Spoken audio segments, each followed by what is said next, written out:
चल मेरे भैरो लाला मेरे संग रे, भगत हुए म्हारे घणे ही तंग रे।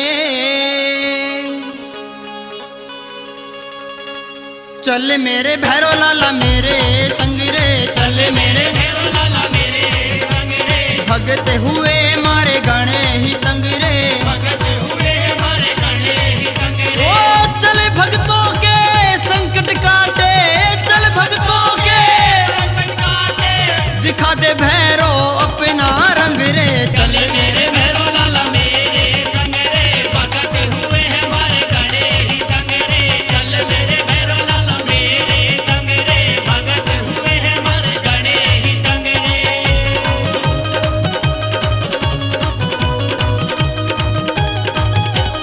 खप्पर वाली मैं हूँ काली, खप्पर वाली मैं हूँ काली, खप्पर वाली मैं हूँ काली, खप्पर वाली मैं हूँ काली। ओ भगता की लाज बचाने वाली, भगता की लाज बचाने वाली। ओ मेरा वचन ना जाए खाली, मेरा वचन ना जाए खाली, मैं लड़ूं दुष्टों से जंग रे।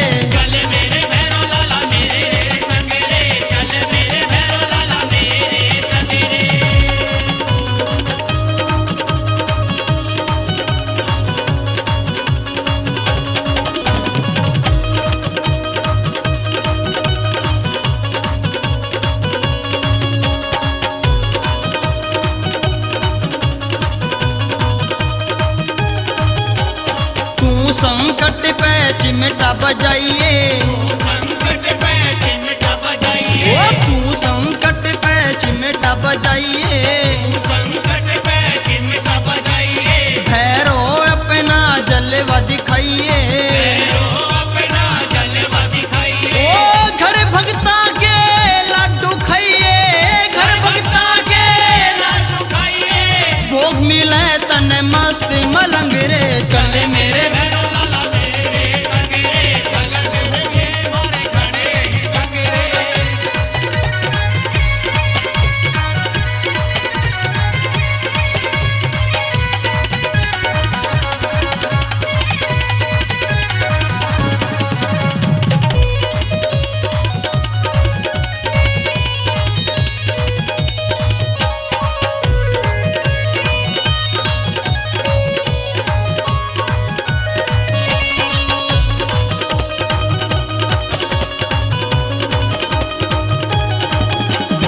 हमने भगत सब दिल से प्यारे, हमने भगत सब दिल से प्यारे, ओ हमने भगत सब दिल से प्यारे, हमने भगत सब दिल से प्यारे। हमें भगतों के तारण हारे, हमें भगतों के तारण हारे। ओ दीन दुखी के भाग संवारे, दीन दुखी के भाग संवारे, चल दिखा दे अपना ढंग रे।